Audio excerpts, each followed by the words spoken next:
تو جو آیت نمبر 2 میں تھا اس کے اندر کی ڈرانا جو تھا وہ سب کے لیے تھا. سورہ کہف کی آیت نمبر 2 آپ لوگ کے پاس اسکرین شیئر ہو رہا ہوگا. تو پھر یہاں پر جو ڈرانا ہے اور خوشخبری دی جا رہی ہے مومنوں کے لیے عمل صالح کی وجہ سے. یہاں پر خصوصیت سے بتا دیا گیا ہے کہ ان مومنوں کے لیے الذین جو عمل کرنے والے اچھے اور نیک، ان کے لیے اجر عظیم، اجر حسنہ جو کہ جنت ہے بتا دیا گیا. یہاں پر لفظاً جنت نہیں بتایا گیا، اجر حسن بتا دیا گیا یہاں پر کہ اچھا اجر ہے. ٹھیک ہے. اب دنیا میں بھی اچھا اجر ہوتا ہے، آخرت میں بھی ہوتا ہے. یہاں پر یہ نہیں ہے کہ صرف آخرت میں ہی ہوگا، دنیا آخرت دونوں میں انسان کو اچھا اجر ملے گا. اس کے بعد میں اللہ تعالیٰ نے وہ جو اچھا اجر ہے، وہ اجر کے جو جنت ہے وہ کیسے پتہ چلا کہ ماکثین فیہ ابدا کہہ دیا اللہ تعالیٰ نے کہ اس میں رہنے والے ہوں گے ہمیشہ ہمیشہ. تو دنیا تو نعمت ملیں گی دنیا میں، اور آخرت اخروی جو نعمت ہوگی اس میں ہمیشہ ہمیشہ رہیں گے جو کہ جنت ہے. اور پھر اللہ تعالیٰ نے فرما دیا کہ ان لوگوں کو ڈرائیں جو یہ عقیدہ رکھتے ہیں جو کہ اللہ تعالیٰ کی اولاد ہے. ابنیت کا عقیدہ رکھنا ہو یا پھر ولدیت کا عقیدہ رکھنا ہو، جس کے اندر اولاد سے مراد ہم نے کر لیا تھا کہ بیٹے بھی آئیں گے بیٹیاں بھی آئیں گی، اولاد دونوں قسم کی ہوتی ہیں. تو یہودیوں کا تھا کہ عزیر علیہ السلام اللہ کے بیٹے، نصرانیوں نے عیسیٰ علیہ السلام کو اللہ کا بیٹا مان لیا تھا. اور جو مشرکین تھے وہ بتوں کو اور ملائکہ کو، فرشتوں کو وہ سمجھتے تھے کہ اللہ تعالیٰ کی بیٹیاں ہیں جس کے حوالے اللہ تعالیٰ نے کام سپرد کر دیے ہیں. تو یہ بھی شرک تھا ان کا. تو اس سے بھی اللہ تعالیٰ فرما رہے ہیں کہ اب یہاں پر خصوصی طور پہ ڈرانے کا حکم آ رہا ہے. پہلے تو اجمالی طور پہ ڈرا دیا گیا، اب یہاں پر خصوصی طور پر ڈرانے کا آ رہا ہے کہ اس کے لیے اللہ تعالیٰ نے فرما دیا ما لہم بہ من علم. اب یہ جو ان کا جو باتیں ہیں وہ ایسے نہیں ہے کہ ان کے پاس کوئی علم ہے، سند ہے، ان کے پاس کوئی لکھی ہوئی صحیفے، ان کے پاس کچھ بھی نہیں ہے. بس بغیر علم کے یہ لوگ اپنے آباء و اجداد کی کہیں کہیں سنی سنائی ہوئی باتوں کے اوپر یہ من گھڑت باتیں گڑھے ہوئے ہیں کہ اللہ تعالیٰ ولدیت رکھتے ہیں، اللہ کی اولاد ہے. تو اللہ تعالیٰ فرما رہے ہیں سختی کے ساتھ میں کہ انہوں یہ جو کہہ رہے ہیں یہ بہت بڑی بات ہے جو ان کے منہوں سے نکل رہی ہیں، اور یہ کچھ بھی نہیں ہے مگر یہ جو بول رہے ہیں یہ صرف ایک جھوٹ ہے. تو آگے اللہ تعالیٰ نے فرما دیا کہ نبی علیہ السلام جو کہ ان کے پیچھے بہت زیادہ غمزدہ ہوتے تھے، ان لوگوں کے دن رات ان کے آگے جاتے تھے، ان کو دعوت جو دیتے تھے، وہ آپ یاد رکھیں وہ دور جو تھا، نبوی دور جو تھا، وہ نبوی دور میں کتنی فکر تھی. بہت چند مٹھی بھر لوگ مسلمان ہوئے تھے، تکلیفیں اٹھا رہے تھے. تو آپ صلی اللہ علیہ وسلم کا دلی کیفیت، غم کا جو کیفیت تھی دل کی، کہ بس یہ تھا کہ کسی طرح لوگ بات مان جائیں، قرآن پاک کی باتوں کو سن لے، اللہ کے کلام کو سن لے، مان لے. ایک تڑپ تھی، دن رات ان کے پیچھے لگے رہتے تھے کسی طرح سے کوئی مان جائے، کسی طرح سے جو مان جائے. تو اللہ سبحانہ و تعالیٰ یہاں پر اس آیت میں، آیت نمبر 6 میں تسلی فرما رہے ہیں نبی علیہ الصلوۃ والسلام کو کہ کیا آپ ان کے غم میں کہ وہ قرآن کو نہیں سنیں گے اپنی جان کو ہلاک کر لیں گے ان کے پیچھے، مطلب ان کے پیچھے پڑھے. ایسا نہ کریں آپ لوگ. اگر وہ ایمان لائیں گے یا نہیں لائیں گے وہ ان کا اپنا عمل ہے. آپ ہدایت پہنچانے والے نہیں، ہدایت تو ہماری طرف سے، آپ تو بات کو پہنچاتے ہیں، بس اس کا غم نہ کریں. پھر اللہ تعالیٰ نے فرما دیا یہ جو دوڑ دھوپ لگی ہوئی ہے کفر کی، شرک کی، اور یہ ولدیت کی جو عقیدہ لیے ہوئے ہیں، یہ ساری چیزیں کس لیے کرتا ہے انسان؟ یہ دنیا کے لیے ہی تو کرتا ہے. دنیا کے اندر مال ہے، جاہ ہے، ایک منصب ہے، سارا کچھ ہے. تو یہ جو دوڑ دھوپ لگائے ہوا انسان، وہ اللہ تعالیٰ نے اس کی نفی فرما دی ہے کہ تم کس چیز کے پیچھے بھاگ رہے ہو؟ دنیا کے پیچھے بھاگ رہے ہو. یہ دنیا ہے کیا چیز اصل میں؟ تو اللہ تعالیٰ فرما رہے ہیں کہ ہم نے تو یہ دنیا کے اور اس کی جو کچھ بھی خوبصورتیاں ہیں، ہمارے نزدیک خوبصورت کیا ہوتا ہے؟ ایک ہم گھر بنا لیں گے، ایک محل بنا لیں گے، جو کچھ بھی ہم بنا لیتے ہیں وہ ہمارے نزدیک خوبصورت ہے. اللہ سبحانہ و تعالیٰ کے نزدیک خوبصورتی کیا ہے؟ پہاڑ ہے، جنگل ہے، دریائیں بہہ رہی ہیں، ساری سورج چاند ستاروں کو لے کے بھی زمین کا یہاں پر ذکر آیا ہے. صرف زمین کے لیے اللہ تعالیٰ فرما رہے ہیں کیونکہ انسان، اس زمانے کا انسان جو تھا، خیر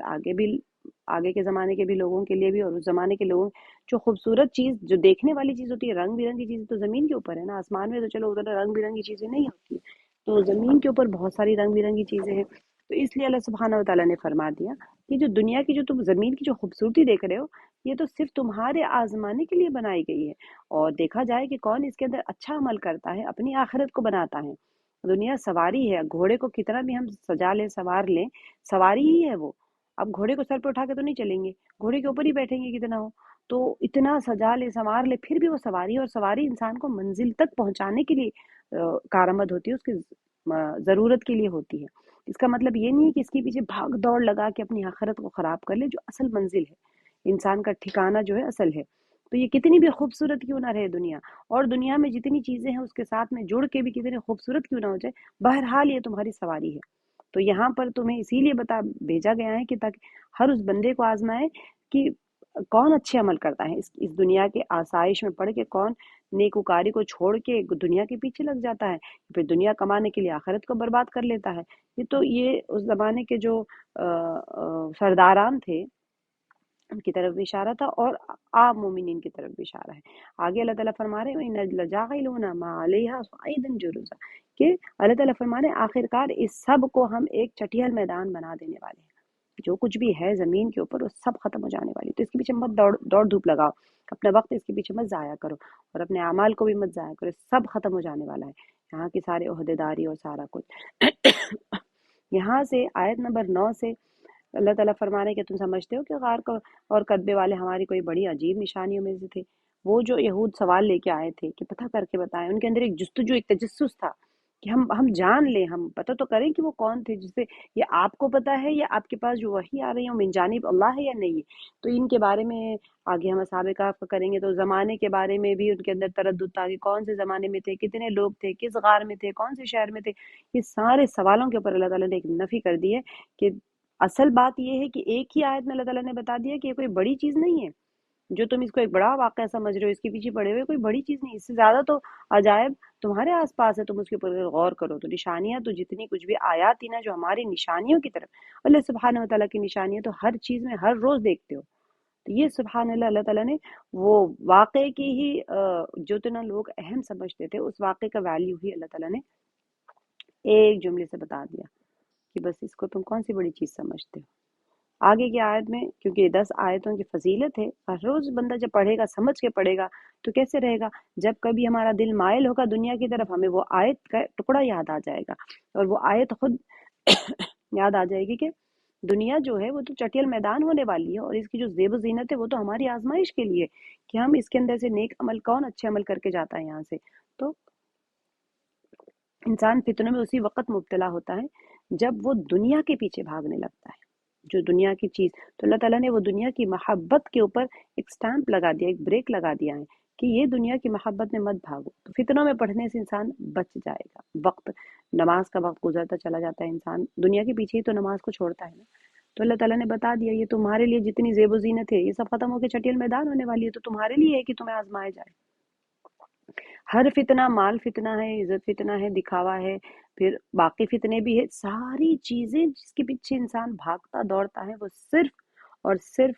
دنیا کی خاطر ہے۔ جیسے ہی دنیا کی اصلیت سامنے آ جائے تو ظاہر سی بات ہے اللہ تعالیٰ وہ دنیا کی لالچ، دنیا کی محبت دل سے نکالنے کے لیے یہ 10 آیتوں میں انسان کو جھنجھوڑ رہے ہیں، اس کے پیچھے مت بھاگو، یہ کچھ تمہارے کارآمد آنے والی چیز نہیں ہے۔ اور جو اصحاب کہف کا واقعہ ہے اس کے ذریعے تو سبحان اللہ، اللہ تعالیٰ نے یہ بتا دیا کہ جو اللہ تعالیٰ چاہتے ہیں وہ کرنا اللہ کے لیے کوئی مشکل چیز نہیں ہے۔ اللہ تعالیٰ چاہیں تو 300 سال سلا کے رکھے، اور چاہیں تو ان کو لگے گا کہ ہم ایک دن یا آدھا حصہ سوئے، دن کا آدھا حصہ، تو یہ سارے واقعات کے ذریعے اللہ تعالیٰ اپنی ربوبیت اور اپنی قدرت کو ظاہر فرما رہے ہیں کہ کس طرح سے ان کے دل میں، ان کے دلوں کو سکون دے دیا، غار کے اندر ایسا ماحول بنا دیا کہ آنے والے کے اوپر رعب آ جاتا ہے۔ تو یہاں پر اللہ سبحانہ وتعالیٰ فرما رہے ہیں کہ وہ چند نوجوان ہی تو تھے جو غار کی طرف گئے تھے، اور انہوں نے کیا دعا کی تھی، یا اللہ ہمیں اپنی رحمت خاص سے نوازیے اور ہمارا معاملہ درست کر دیجیے، ہمارے لیے سب سے اہم دعا بھی ہے۔ اور اللہ تعالیٰ فرما رہے ہیں کہ یعنی کہ آپ ایسی اللہ تعالیٰ فرما رہے ہیں کہ وہاں پر جب وہ گئے تھے فَضَرَبْنَا عَلَىٰ آذَانِهِمْ، تو وہ نیند کی تھپکی جو دی جاتی ہیں اس کے لیے اللہ تعالیٰ نے کانوں کی طرف اشارہ فرمایا کہ انسان کو جب نیند کی تھپکی دی جاتی ہے تو ایسے ہی تھپک کے سلا دیتے، تو پھر ان کی سنوائی بھی ختم ہو گئی تھی۔ انسان گہری نیند میں جب چلا جاتا ہے تو وہ سنائی بھی نہیں دیتا ہے اس کو، تو کئی سالوں تک ان کو اللہ تعالیٰ نے ایک نیند کی ایسی لمبی تھپکی دے دی ان کو کہ وہ بہت عرصے تک سوتے رہے۔ پھر اللہ تعالیٰ نے فرمایا کہ پھر ہم نے ان کو اٹھا دیا تاکہ وہ دیکھ لیں کہ تاکہ دیکھیں، یہاں پر میں نے آپ کو بتایا تھا لیے ناعلمہ سے مراد یہ نہیں کہ اللہ تعالیٰ نہیں جانتے، اللہ تعالیٰ دیکھنا چاہتے ہیں کہ وہ آپس میں کیا سوال کرتے ہیں، بلکہ اللہ تعالیٰ دکھانا چاہتے ہیں بندوں کو کہ دیکھو تم سمجھو، تم جان لو کہ تم کتنے سال سوتے رہے، ایک دوسرے کی تو ٹیسٹ کر لو تم، کہ تمہارے حساب سے انسان اپنے آپ کو بڑا عقل مند سمجھتا ہے نا۔ ہمیشہ ہر جو دنیا میں جو کانسپریسیز ہوتی ہیں جو سارے پلاننگز ہوتی ہیں خرابی کی طرف یا اچھائی کی طرف، خرابی کی طرف ہی تو انسان جب مائل ہوتا ہے تو سمجھتا ہے میں نے بہت اچھے طریقے سے پلاننگ کر لیا اور میں اپنے ایک پلان میں 100% کامیاب ہوں۔ تو اللہ تعالیٰ فرما رہے ہیں کہ دیکھ لو تمہاری کتنی بڑی عقلیں ہیں، وہاں پر جتنے لوگ تھے وہ سارے ہی بڑے پوسٹ والے تھے، سب کچھ تھا، تجربے کار لوگ تھے،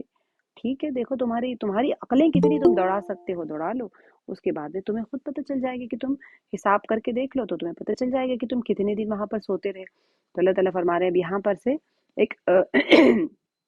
تفصیلی طور پہ بھی یہاں سے واقع آئے گا کہ ہم نے اصل قصہ اللہ تعالیٰ یہاں سے فرما رہے ہیں کہ وہ کچھ نوجوان تھے، اپنے رب پر ایمان لے آئے تھے اور پھر اللہ تعالیٰ نے ان کو ہدایت عطا فرما دی تھی، اور ان کی بے شک وہ ہدایت یافتہ تھے، اللہ تعالیٰ نے ان کی ہدایت میں ترقی عطا فرما دی تھی۔ کوئی انسان اپنا، وہ بڑے پوسٹ ہولڈرز تھے نا، بڑے بڑے وزیر تھے اور سارا کچھ تھا، تو اتنے بڑے پوسٹ ہولڈرز کی آسائش کتنی تھی ہوں گی، سوچے آج کل ہم تو نارمل لوگ ہیں نا، کوئی بادشاہ ہو یا کوئی اس طرح کا انسان ہو جو بڑے محل میں رہتا ہو، سارا کچھ ہو، اس کو چھوڑ کے جانا کتنا مشکل ہوتا ہے، جتنی بڑی بڑی آسائشیں ہوتی ہیں اس کو چھوڑنے کے لیے بھی اتنا بڑا جگرا چاہیے ہوتا ہے، ہم ایک چھوٹی سی چیز اپنی قربان نہیں کر سکتے، یہ لوگ تو اپنی ساری آسائشوں کو چھوڑ کے چلے گئے تھے۔ اللہ تعالیٰ نے ان کے دل میں اتنی زیادہ ہدایت بڑھا کے بخشی تھی، تو جس کی وجہ سے وہ مضبوطی سے کھڑے بھی رہے اور چھوڑ بھی دیے وہاں سے۔ تو جب بادشاہ کو پتہ چلا، جانے سے پہلے کا جو واقعہ تھا کہ بادشاہ کو جب پتہ چلا یہ لوگ سب ایمان لے آئے ہیں، تو پکڑ کے لایا گیا، وہ غار میں ایک اپنے، ہم نے پڑھا تھا نا کہ وہ اپنی ایک ٹھکانہ بنائے ہوئے تھے جہاں پر وہ بیٹھ کے عبادت کرتے تھے، تو گاؤں والوں کو سب کو پتہ چل گیا ان کے بارے میں، تو انہوں پکڑ کے بادشاہ کے پاس لے کے گئے۔ جب بادشاہ کے پاس لے کے گئے تو بادشاہ نے کہا کہ تم بت پرستی شروع کرو، یہ ساری چیزیں تم کیا کر رہے ہو، یہ سب چھوڑ کے، دقیانوس کا جو دور تھا، یہ ساری چیزیں تم چھوڑ دو اور چھوڑ کے ہمارے بتوں کی پرستش کرو، ذبیحہ بتوں کے سامنے ذبح کرو، یہ کیا تم ایک خدا کے بارے میں کہہ رہے ہو؟ کیونکہ ان کے لیے یہ چیز اس دور میں سمجھنا بہت مشکل تھا، ایک خدا کیسے ہو سکتا ہے، ان کے لیے تو ملٹیپل گاڈس کا ان کا کانسیپٹ تھا کہ بہت سارے خدا ہونی چاہیے، خدا کیسے کر سکتا ہے مینج۔ تو ان کا جو ایک وہ بالکل وہ ماننے ہی تیار نہیں تھے، تو اللہ سبحانہ و تعالیٰ جب وہ ساری دربار میں تھے اور انہوں نے اپنے بہت ساری اختلافی تفاسیر تھی اس کے اندر کہ وہ دربار میں آئے تب جا کے انہوں نے اقرار کیا، یا ممکن ہے کہ وہ اپنے طور پہ اقرار کر کے اپنی جگہوں پر تھے اور سارا کچھ آتے ہیں۔ جب بادشاہ نے پوچھا کہ تم کس رب کی عبادت کرتے ہو، تو انہوں نے کہا کہ ہمارا رب تو زمین اور آسمان کو بنانے والا ہے، اور ہم ہرگز نہیں ہم پکاریں گے اس کے سوا کسی کو، اللہ کے سوا، اللہ وحدہ لا شریک، اللہ کے ساتھ اللہ اکیلے کو ہی پکاریں گے اور اس کے ساتھ کسی کو شریک بھی نہیں کریں گے۔ تو اگر ہم اس طرح کریں گے تو پھر کیا ہو جائے گا کہ یہ تو بالکل ہی بیجا بات ہو جائے گی۔ تو ان لوگوں کو ربطنا علی قلوبہم، کہ باندھ دیا، میں نے اس کی مثال آپ کو دی تھی کہ موسیٰ علیہ السلام کی والدہ کے لیے بھی یہ آیا تھا، ربطنا قلوبہم، ان کے دل کو، جیسے میں نے آپ کو بتایا تھا کہ لکڑیاں اگر ہو اس کو ہم کوئی چیز سے باندھ دیتے تو پھر وہ مضبوط ہو جاتی، باندھنا اصل میں مضبوط کرنے کے ہی معنی میں آتے ہیں۔ ہم بیگیج لے جاتے ہیں حالانکہ بہت اسٹرانگ ہوتا ہے پھر بھی ہم رسی سے باندھ دیتے ہیں، تو انسان کے ذہن کو بھی یا قلب کی کیفیات کو بھی اللہ سبحانہ وتعالیٰ باندھ دیتے ہیں۔ جب انسان بہت زیادہ پریشان ہوتا ہے تو ہم دعا کرتے ہیں نا، اللہ تعالیٰ ہمارے قلب کو باندھ لیجئے، تھام لیجئے، تو یہ جو باندھنا ہوتا ہے، یہ جب اللہ تعالیٰ کبھی کسی کے دل کو باندھ دیتے ہیں، سننے میں عجیب لگتا ہے نا، دل کو بھی باندھا جاتا ہے، کیونکہ دل کے اندر جو خیالات آتے ہیں وہ انسان کو منتشر کر دیتے ہیں،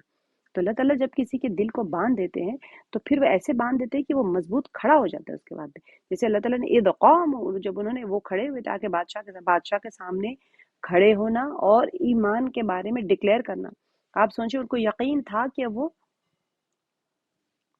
ان کو سزا ملے گی، اور اس زمانے کی سزائیں بھی میں نے آپ کو بتائی تھی، زندہ جلا دینا، آنکھوں میں گرم گرم سلاخیں ڈالتے تھے، یا پھر کوئی لوہا یا کوئی اس طرح کی چیز پگھلا کے ان کے گلوں میں ڈال دیتے تھے۔ زندہ جلانے کی کتنی سخت اذیت پہنچتی ہے انسان، اس کے ہاتھ اور پیر ایک ایک طرف سے کاٹ کے اس کو باندھ کے لٹکا دیتے تھے کہ وہ تڑپ تڑپ کے مرے۔ جو ہم عذاب پڑھتے ہیں جہنم کے، تو انسان کے دل میں آتا ہے کہ اللہ تعالیٰ اتنا سخت سزا کیسے دے سکتے ہیں، کیونکہ ان لوگوں نے انسانوں کے اوپر بے انتہا ظلم کیا تھا۔ انہوں نے جو آپ ایک چینٹی کو بھی ظلم کرنے کے لیے تھوڑا سا ڈرتے ہیں نا، بیچارہ جانور ہے، وہ تو انسان جو اللہ تعالیٰ نے اشرف المخلوقات بنائی ہیں، صرف اس وجہ سے سزا دیتے کہ وہ